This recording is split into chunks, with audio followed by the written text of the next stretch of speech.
Yay! Good Tov. Shavua Tov, thank you for bearing with us. A Chodesh Tov. This seems to happen a little bit every week. It's all with the best of intentions, and we're just... hang on 1 second.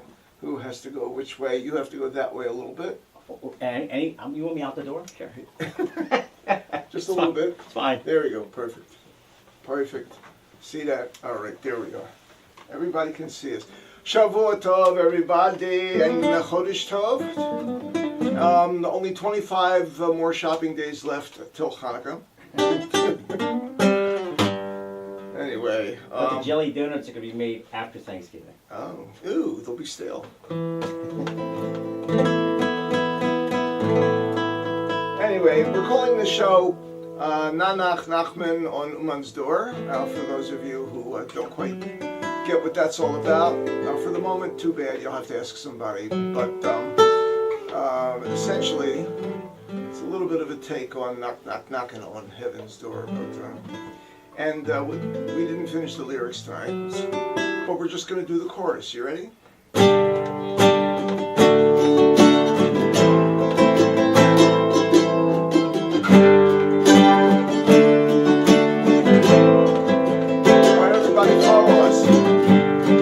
Nach Nachman on Uman's door. Nach Nachman on Uman's door. Nach Nachman on Uman's door.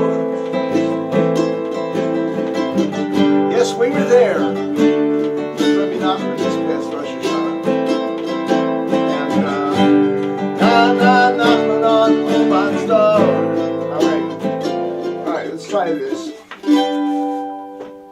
What are we going to say? We're saying, play. You just keep strumming. Tata, take this shoes off of me. Oh, yeah. 'Cause I don't want it anymore.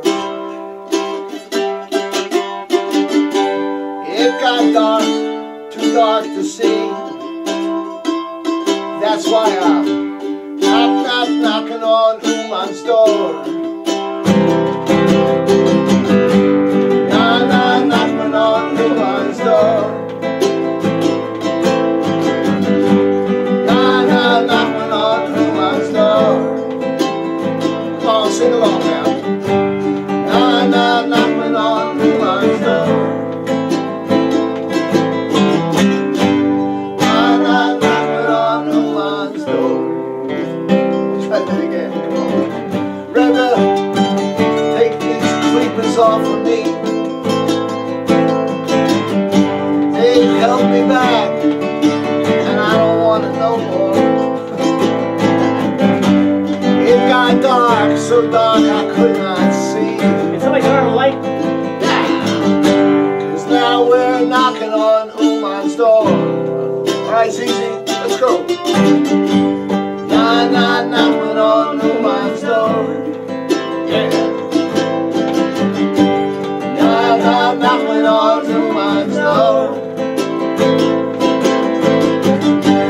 Knocking on Uman's door. One more time.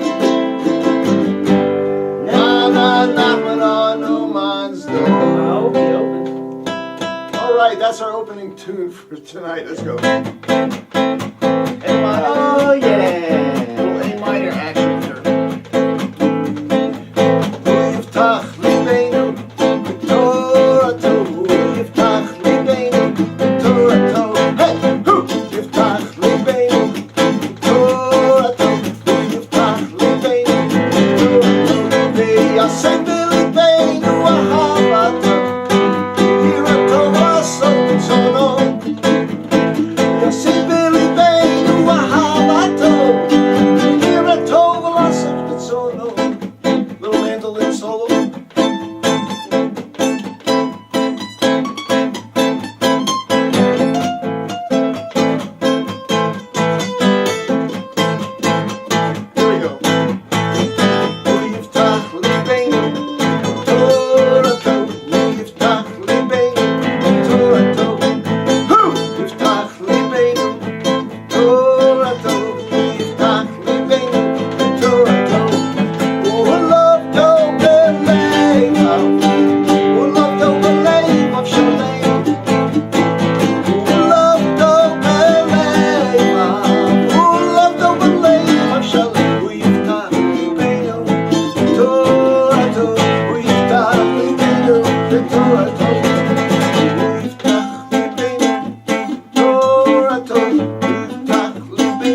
between the two of us, and so you gotta lean in for your solos. So hey,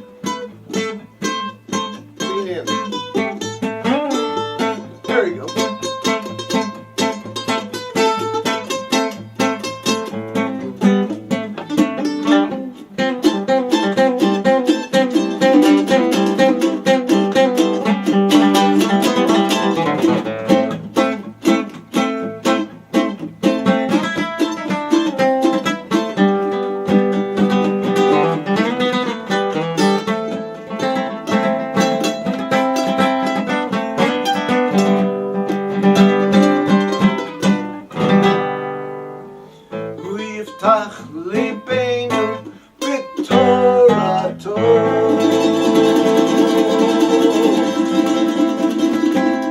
All right, we're sending that one home to, let's see, to our friends in, how's North Miami Beach? How's South Miami Beach? How's Coral Springs? Got a lot of friends in Coral Springs.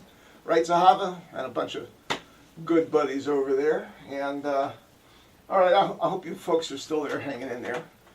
So I'll tell you what, it's one of those moments in the show when we need you to just, everybody hit the smiley faces real quick. Ready? 3, 2, 1, hit them!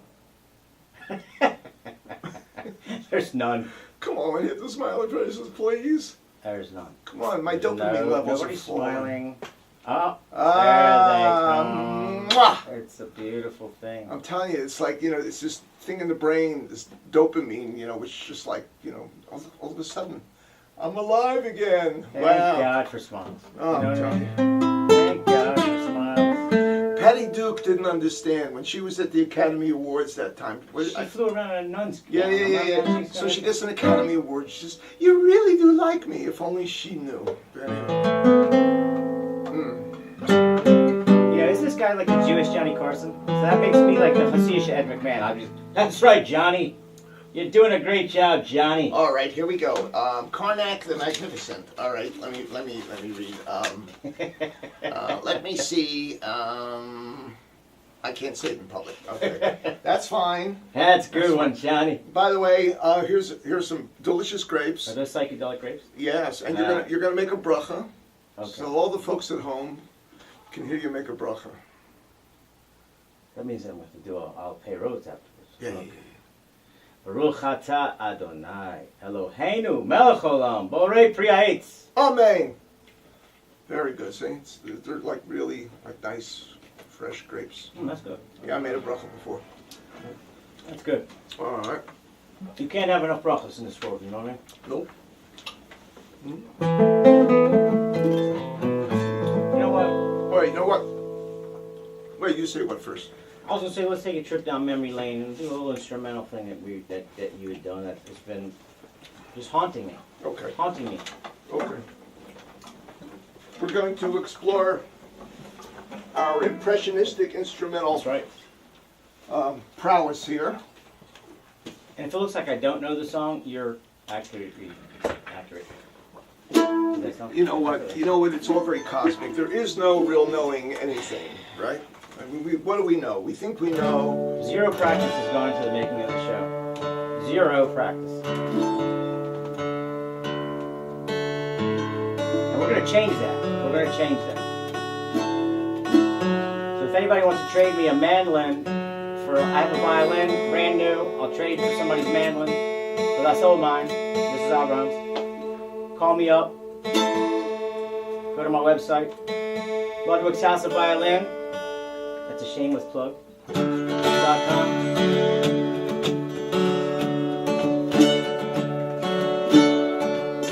Let's give it a title. How about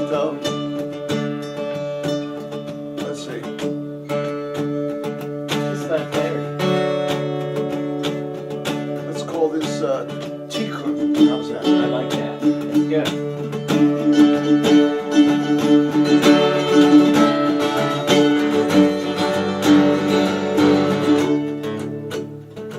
Here we go. Start here.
this life somewhere between heaven and hell. Live this life somewhere between heaven and hell. Live this life, and where we end up's hard to tell.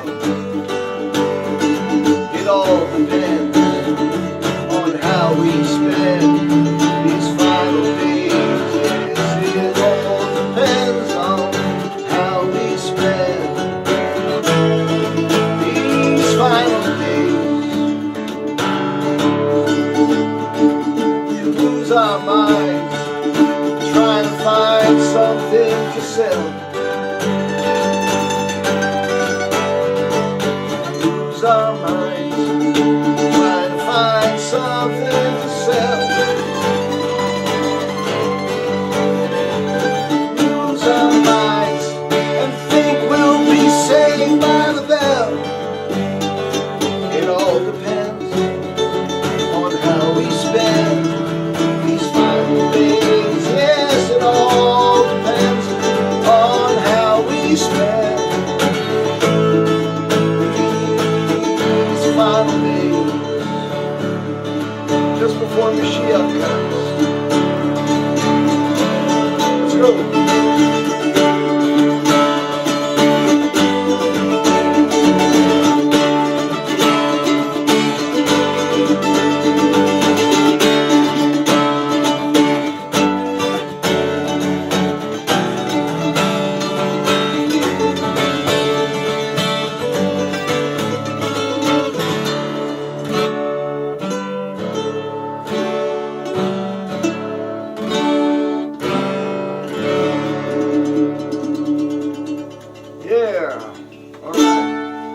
If you like that, send your postcards in to Radio City Station Box 191 in care of the Ted Mack Amateur Hour. Thank you very much. I really like that song. That's I like good. it. I like that You know song. what? We combined that old piece With the new with one. the song, and it's a beautiful refrain. You know, it's I a like beautiful it. I refrain. like it. Okay, hope you folks like that too. Anyway, all right, switch back to It's a good one. my old guitar. Wait, Oh, that's a good one. yeah. You know, while you're getting guitar, let me just tell a quick meister. Quick. Okay. Should I put on the violin music? Wait, No, wait. no violin, no violin. This is the, You don't want the we rest? were talking about Shidduchim last week. Okay, we told about the unbelievable story where I don't know if you were here, but the lady's toilet overflowed and the guy knew it was a sign and he ended up marrying her and it was unbelievable, right? And like Aram said, every year they're gonna have a paper anniversary. It was You don't have to perfect. repeat my It was punchlines. perfect. I can't help but think about it. It makes me happy. I mean, you're making my cheeks It very makes me flush. happy. It makes me happy. Making my So, cheeks flush. another Shidduch story. I was thinking about it on the way here. There was a young lady. She was brilliant and beautiful, and she just could not find the right guy. And so finally, her friend suggested, "Look, go to the shotgun, see what he can do for you." So she goes and meets with her. He can't believe it. Like, you know what? You're a lawyer and you're beautiful. I hate, I don't look at other women, but you're a beautiful woman. How come you can't find a guy? She goes, "Well, I have a little problem." And he says, "What's that?" He says, "Well, my breath smells like onions. It's a chronic problem." Breath smells like onion. So her breath smells like onions. And, All right. and he gets a little closer in to like, you know, as she's talking, he's like, "Whoa, I see what you're saying." Stop putting onions in the chopped Okay, liver. that's it. Well, no, this is a chronic problem. Even when she's not eating, her breath smells like onions. So he I'll have says, that "I'll tell you what, leave me your phone number. Like, don't call me, I'll call you," kind of thing, right? So a couple months down the road, he meets a guy. The shotgun meets a guy who's looking for a nice wife, and he says, "So I can't understand. You're a doctor. You're brilliant. You're handsome. How come you can't find?" The reason I can't find a wife, he tells the shotgun, is because when you get married, I know that your wife's going to cook for you, and I want to be able to compliment her food. And the problem is, I have no sense of smell. He thinks, "Oh my gosh, that's unbelievable." And he gets on the phone. He's like, "It's something perfect for you." He gets on the phone, and he calls up the young lady, the lawyer, and he says, "I got somebody special you got to meet." They go out to dinner, and they hit it off. It's unbelievable. What a match made in heaven. Okay? They hit it off so great. A couple months down the road, they get married, and they are, life is bliss. what happens? About a year later, they go to a wedding, and they see he sees the shotgun, the groom, and he says, the shotgun says to the guy, "Hey, you haven't told me what's going on. I heard you got married. Mazel tov. What's going on?" Well, you hooked me up, God, and you hooked me up with the most unbelievable wife. I could not be happier. There's only one little problem. He says, "What's the problem?" He says, "Every time she talks to me, I cry." Anyway. And we only cry tears of joy when our wives or husbands talk to us. Amen. Amen. Uman. Okay, I got a song for everybody. Nice. Since we're talking about the Shotgun? shidduchim and building families, and this was my first Jewish song. I guess I play this a lot, and I've played it a lot in the course of my. Would this show be a good place to have career. a first date, like in front of, like they go to the hotel and they let me break out the sitting in the lobby, iPhone, right? and they're both watching separately on both sides of the table. For those of you that are watching us on your handheld, On your first date, yeah, really, I mean, come on. make sure you give it a second. You can't tell everything on the one-to-one date. Ay, Tati.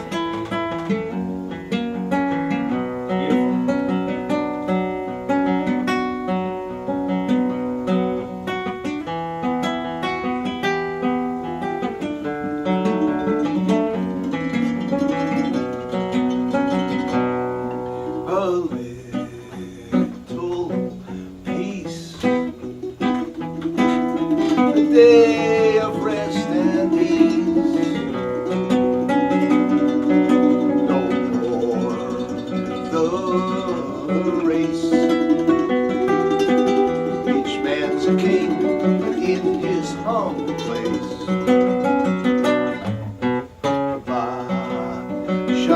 Shalom. It's nice to be at home, even on your handheld. Shabbat Shalom.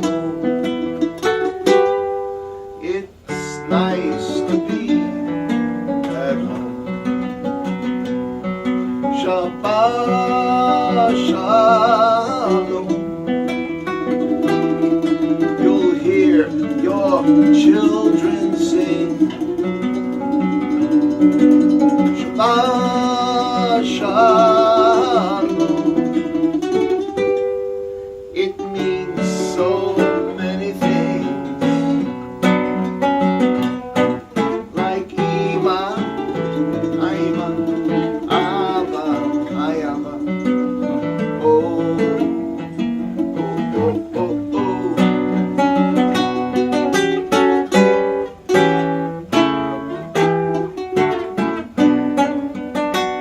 The Torah to make my soul to sing. Oh, make my soul to sing.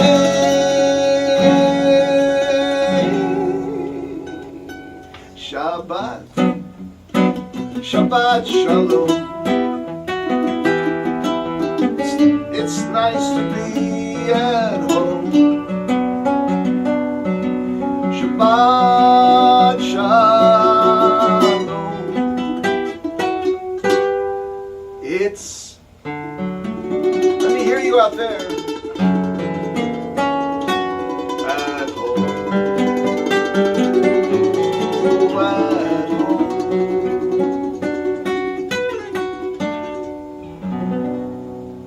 All right, I can hear you all very loudly and clearly. Did you have a good Shabbos, everybody? Yeah. I had the blessing to be with Disruptor Rebbe this Shabbos. Really? Yeah, really. Wow. Amazing. Went to the Tish last night. I had Charlie Shooters with him today. Tell us more about him. I mean, who is he? Disruptor Rebbe. Yeah. Come on. Disruptor. He actually lives in Yerushalayim. This guy is the fire. He's fire. I mean, I've heard stories. People couldn't get they couldn't have children. They got a brother from him. Boom, within a year they had kids. Amazing guy. Amazing guy. And really sweet. So, Where was Strupkov? Struck. Sounds like Poland. Europe. Yeah. Or maybe it was the Ukraine. Was it the Ukraine? Do you know the Struck over naked? I No. also call Mashiach singing. Let's hear it.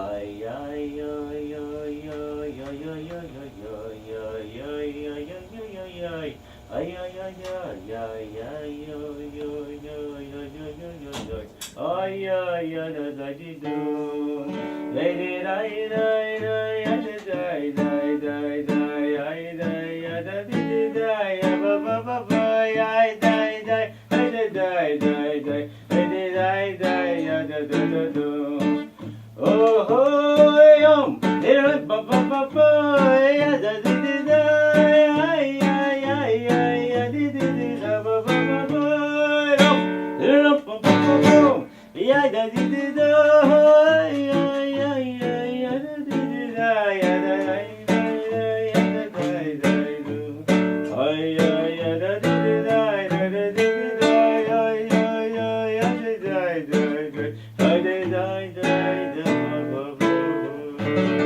That goes out to the Strucker Rebbe. Sweet. It's also called Mashiach's Niggin. Sweet. Okay, let's see. Very sweet. Yeah, beautiful. I'll tell you, genuine Hasidic Nigunim are very special. With diaspora, we did a couple, but the one in particular, we did a couple of Shlomo's Nigunim. Did a lot of other things, but the one that we really had a lot of fun with is it's a Mudgetzer Nigun. Oh, Marches. Marches. Yeah, it's one of the, but we sped it up a little bit. But we can slow it down. Let's try it. Bum ba ya ba ba ba ya ba ba bum ba ya ba ba ba. Oh oh oh oy oy oy oy oy oh oy oy oy oy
Mudges. Wow. Yeah. We did it a little faster than that, but that was cool. Anyway, Simcha le'artzecha, may there be joy in your land. Yisasan le'irecha, may there be singing in your city, Hashem. Yerushalayim, of course. That's Hashem's city, Yerushalayim. Simcha le'artzecha, Yisasan le'irecha, Utzmichas keren l'David avdecha, and the branch, the sprouting, Smichas keren l'David avdecha, the sprouting of the horn of David. So whatever that one means, that's like already pretty mystical. What do you mean by Smichas keren l'David avdecha? I guess it means, that the the ram's horn, the might, the beauty, the announcement, the whole shebang, of David HaMelech, may it go forth, and then then it brings us all together. The real issue of bringing this all together. I'll tell you something. Here's something interesting. I have a very, very old friend from like one of my bands in 1968, 69. And, we parted company in 1970, band that we had together in New York. And we touched base a few times over the years. We saw each other once, like a little reunion after 28 years, I think it was. Anyway, but we find ourselves now on different sides of the political, like we've got differing opinions about all this stuff. And it's like everybody's reality is based on tiny little bits and pieces of news bursts, and getting upset, and these people, everybody hates Trump and everybody hated Hillary, and it's like, and in the meantime, we're all getting used out by the corporations. All right, everybody, they're playing us against each other as much as they possibly can. It's right? fake news. Everything's fake. It's all monetized. Right? It's all monetized. So as long as they keep us at each other's throats, like Yaakov and Esav, haha, is that for leading? But, as long as they keep us off sides and at each other's throats, they're making money on the advertising. Because it's all headlines. Headline news today, Trump scratched his nose. Oh, okay. On Twitter. It's, okay, again, I'm not pro-Trump. I'm not pro-anybody. I'm pro Rabbi Nachman and HaKadosh Baruch Hu. That's what I'm pro these days. I'm telling you the absolute truth.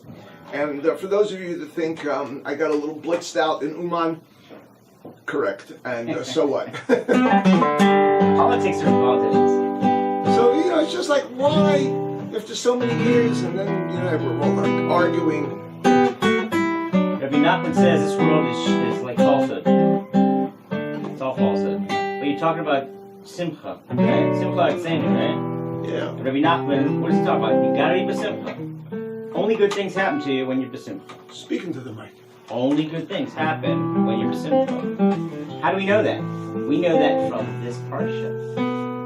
Do why? Tell. Do tell. I'll tell you why. Do tell. Okay, so we have a scenario where Isaac is about to give the blessing to the so-called firstborn, which is Esav. Esav, meanwhile, didn't he sell his firstborn rights for like a bowl of red stuff, which was like red lentils? Is that what it was? Red lentils? It was supposed to be red lentils. It wasn't anything like. Yeah, and he said more. Right, he said to his brother, "Look, psychedelic. he was starving. Like he didn't want to chew it. He's like, pour that red stuff down me. You know what I mean? And what are you gonna give me? I'll give you my firstborn status. So really, he didn't have the firstborn status, but he still went in for that blessing from his father. His father said to him, "Tell you what you gotta do is go hunt, go get me the stuff I love to eat, cook it the way you know I like it, and then I'll be happy in my heart. I can give you that blessing." Okay. So what does that tell you? It tells you he knew that the Shekhinah, the divine presence, was only going to rest on him if he was happy, besimcha, and then he could give over that good blessing.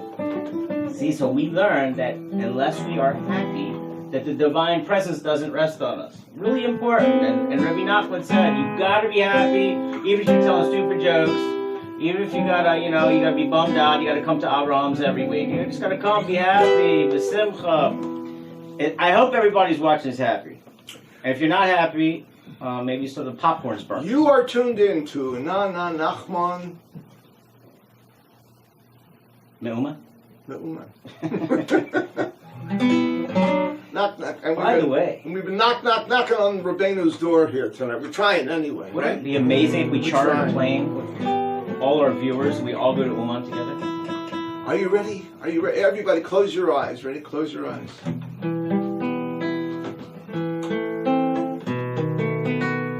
Hine anochi sholeach lachem es Eliah hanavi. Hine anochi sholeach lachem es Eliah hanavi. Ay la la la la la la, ay la la la la la la, es Eliah hanavi.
in different costumes, disguises. Once at my wedding night, there's no joke. Yeah.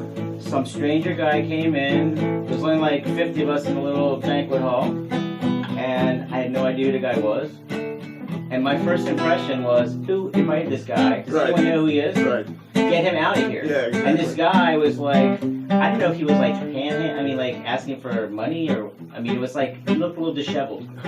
And we kicked him out. And I thought about this for a long time. Several years I thought about it. I said, you know what? Yeah, I bet you it was. We've all had those Eliyahu moments. Hanavi. Yeah, I know.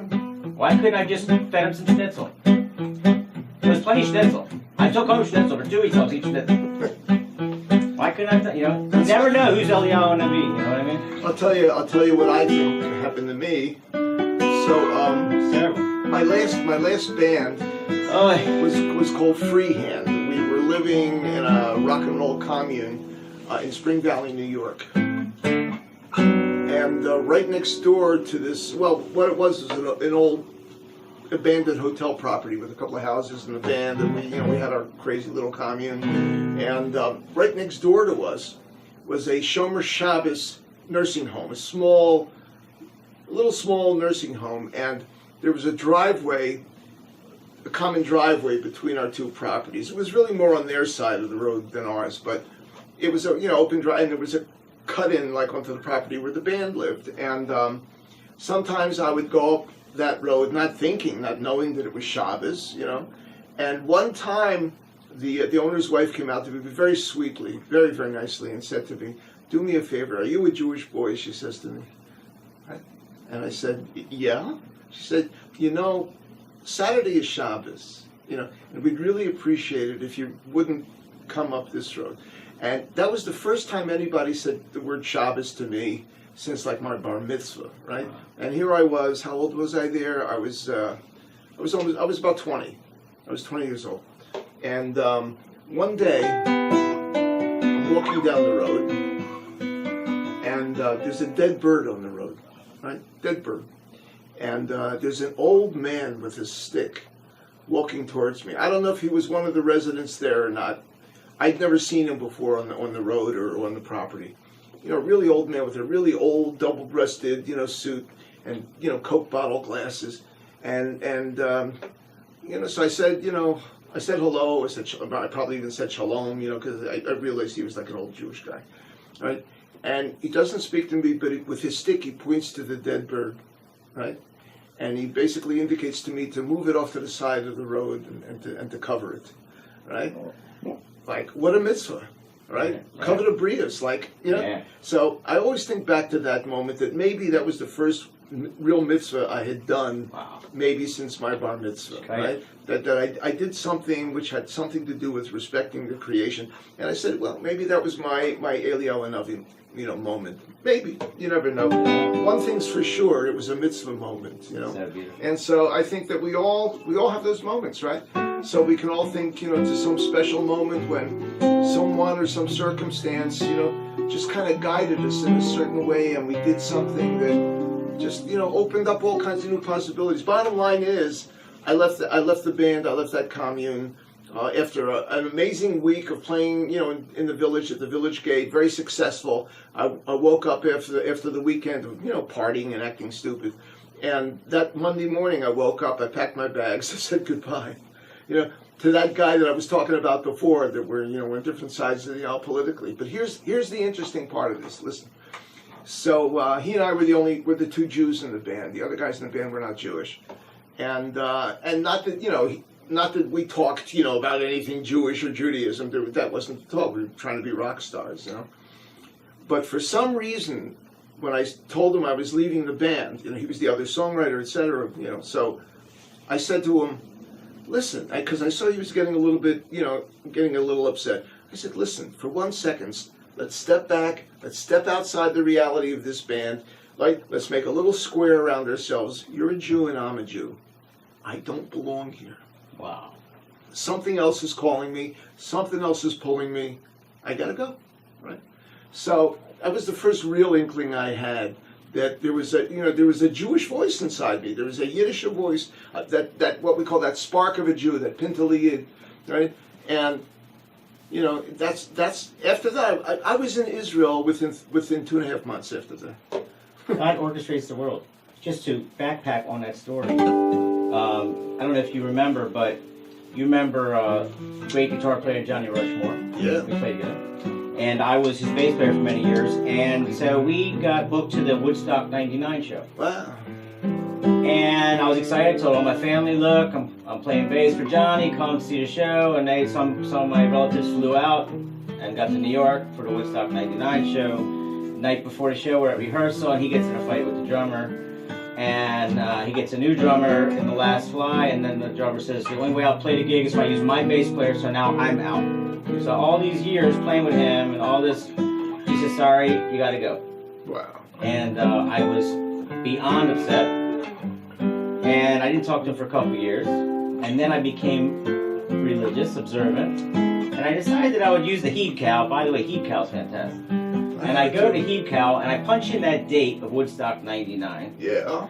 What happens? It turns out to be that the gig was on Tisha B'Av. Wow. And I wasn't religious, but God did not want me to play on Tisha B'Av. Okay? And I did. Wow. And meanwhile, the guy who was the bass player who filled in, he actually was my teacher for many years. And he said, oh, you jinxed me, and you put a hex on me, and I pulled the cord out 2 times, and I was a laughing stock, and I broke a string, and whatever could go wrong went wrong for him on the stage at Woodstock. So it was my fault. I said, no, Hashem runs the world. So, you know what? We write songs, and Hashem makes sure that we either publish them or not, you know. Here, listen to the song.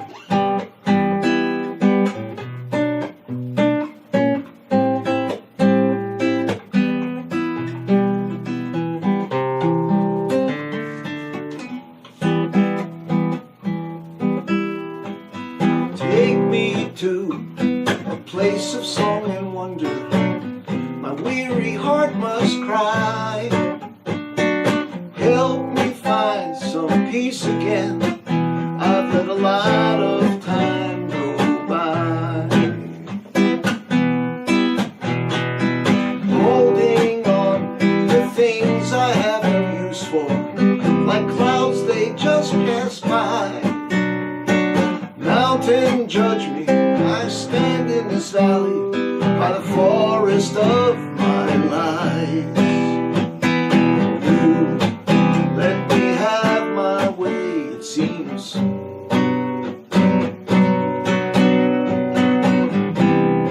Let me get caught up in my restless dreams. Sometimes we can't help learning slow.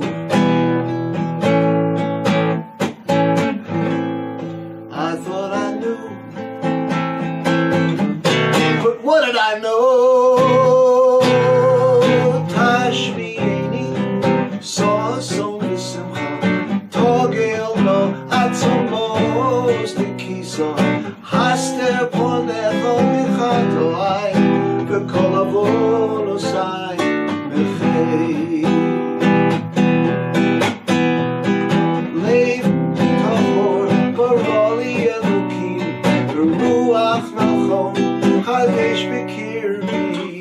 Al tashlicheni milfonecha v'ruach kodshecha al tikach imeni. So take me to a place of song and wonder. My weary heart must cry. Help me find some peace again. I've let a lot of time go by.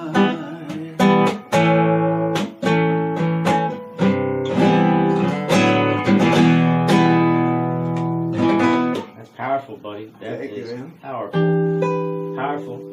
Yeah. Yeah. So you know, this Yaakov and Esav business, you know, it's serious stuff because we know, you know, Esav's son is Yaakov, right? Here, these two guys, you know, these two brothers. Let me give you some accompaniment. Oh, okay. You got the violin? I got the violin. Okay, yeah, we got to do this A right. sob story. Right, yeah. No, it's not a sob story. It's a sob story, man. No. Good and evil. It's a sob story. Well, it's also a story of triumph. Because at the end, at the end of days. That's a better expression, by the way, than at the end of the day. I should say at the end of days, right? Bezrat Hashem should be 130. Oh, man. 130? 130. That's a long schlep. Technology, buddy. Long schlep. There's all kinds of stuff. I don't know. You got to have a lot of money to live that long. Social Security ain't going to cut it. I'll tell you that much. No way. All right.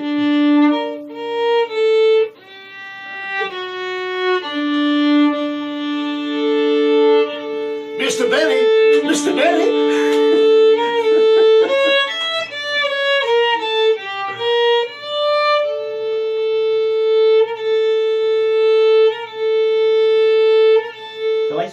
So you got a tale of two brothers, right?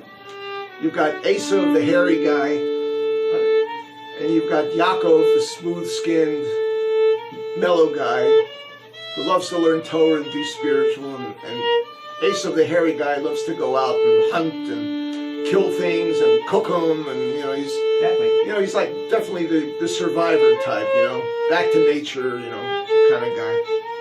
But Yaakov, Yaakov's eyes see a different reality. Right? See a different reality. See the reality of Hashem. And his mother, Rivka, she says, look, we got a problem here. Your father is just about to give your bracha the entire inheritance of the Jewish people. Right? He's not the right guy for the job. So, you ask yourself, how often have you seen the wrong person get the right job? We're not talking political here. But when it comes to our spiritual existence and our continuity, the right people have to be in the right positions, right? So Rivka says, look, here's what you got to do, right? And, they find some instant hair grower or something or other. Actually, it was a goat skin, right? And he gets all hairy. We all know the rest of this story, right? So what happens later on when Esav finds out that his brother, who he had sold his birthright to, and now he's not going to get the bracha from his father, he screams injustice. He screams, right? It's not fair. It's not fair, right? I still deserved it, even if I sold my birthright. Why? Right? Why? He's all upset, right? So what's the lesson here? Simple lesson, Sometimes we know exactly what we're doing, and we know that the result of what we do is not going to be good, but we do it anyway. We do it anyway. Right? There's something inside where we fight the reality of our own inner goodness, and we just go and do something which is completely contradictory to the reality of being holy people. And then when it happens, when something happens, in fact, we try Rabbeinu Shalom. Why me? Why?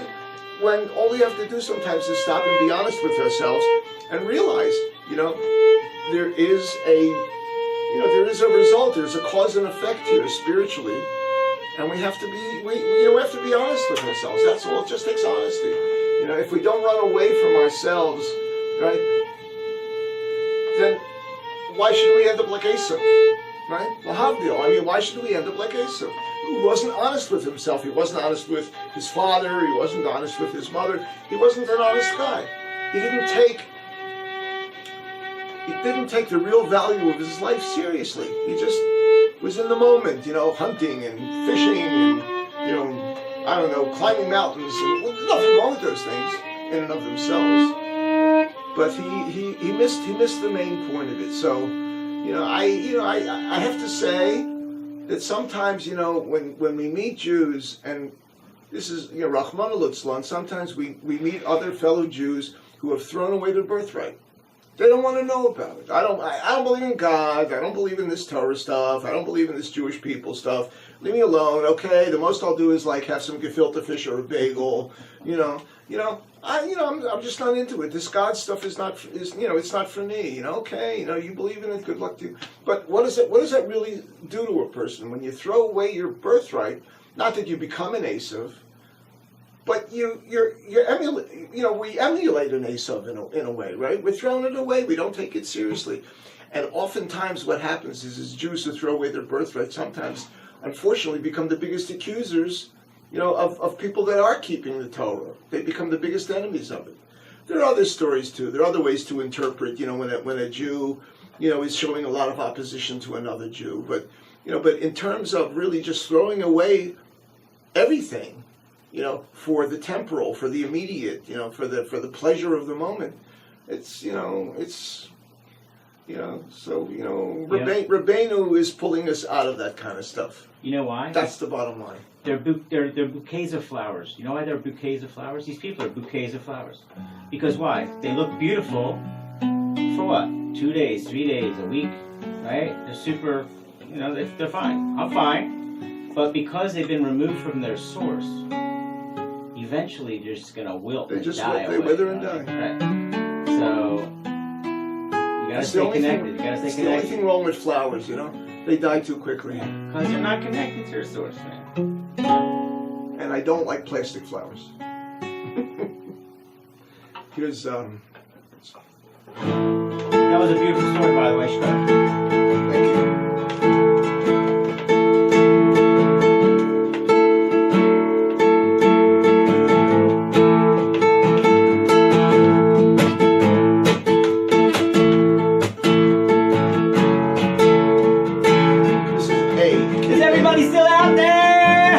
Let's see those smiley faces again, huh? Emoticon us.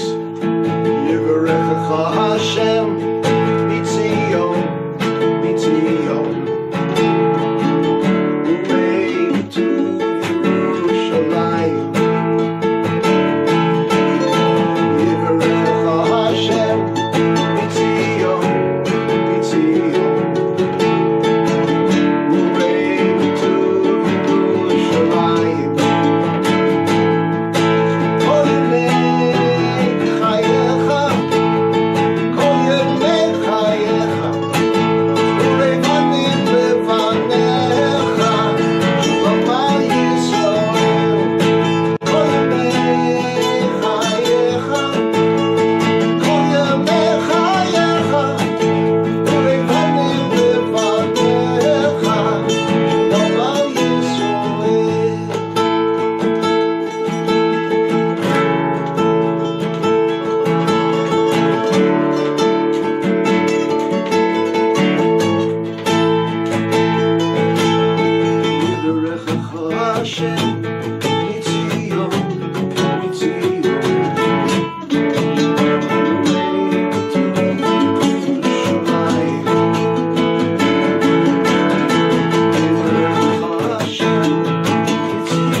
Next week is Thanksgiving weekend, and I'm sure a lot of us are busy with families. By the way, celebration of Thanksgiving is concerned, let me tell you how my parents did it and why they did it. Firstly, my parents came over on a boat, in 1949. They were from Vilna, Lithuania. After the war, they got married in a displaced persons camp in Germany. They had nothing. They had to start all over from scratch. And they were young people. So together with my Bubba and Zeta, my mother's parents, they came to America in 1949. Along comes little Avremlin in 1950. And you know, for Holocaust survivors, children were the best revenge. They were the biggest reward. They were a sign that God was not completely angry with his people. So in my family, when they celebrated Thanksgiving, there was a lot to it, you know. It wasn't just about turkeys and cigar store Indians and all that kind of stuff, you know. They were grateful for an opportunity to come to a beautiful country filled with opportunity, where you could make a living and build a family.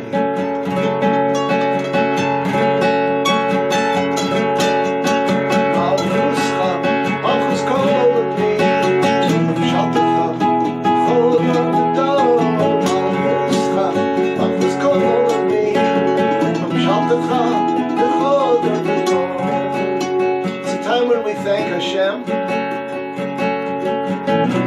It's called the Sudas Hodayah. Hey, you want to hear something interesting, by the way? Yeah. Just before we go, right? What's the word for turkey in Hebrew? Hodu. You know? Hodu. Hodu L'Shem Kito. That's right. Hodu L'Shem Kito. How do you know the pilgrims knew ancient Hebrew? They did, actually. They did. Actually, I went to my Rav It's at the known time. that the pilgrims, I don't think so, because I said, I have a They Chiddush knew Rav, the- listen to this. they knew the original language of Pilgrims Scripture. of Hebrew. Yeah, but I found out that Turkey Yeah, came to Israel in 1948, yeah. and then what did they name it? They named it Hodu. Hodu. Because of Thanksgiving. Because of Thanksgiving. Yes. Wow. Yes. Wow. Hodu. By the Wow. way, Israel, per capita, most turkey eaten in the world. Really? Yes. Google that, people. Yeah, most turkey. Wow. Yeah. So you think we're going through some turkey? Israel, every day is Thanksgiving in Israel. Wow. You're in the Holy Land. All right, folks, listen, have a good week. We'll see you in 2 weeks. Call you May. Chayecha. Good enough. Call you May. Chayecha. Urei vanim levanecha. Shalom al Yisrael. Get your oil ready, your skillet. Shalom al Yisrael. We're gonna fry some good food. Shalom al Yisrael. Jelly donuts. Shalom al Yisrael. You've been watching Nach Nachman. Uman. Uman. Thank you. Bye. Shavua Tov.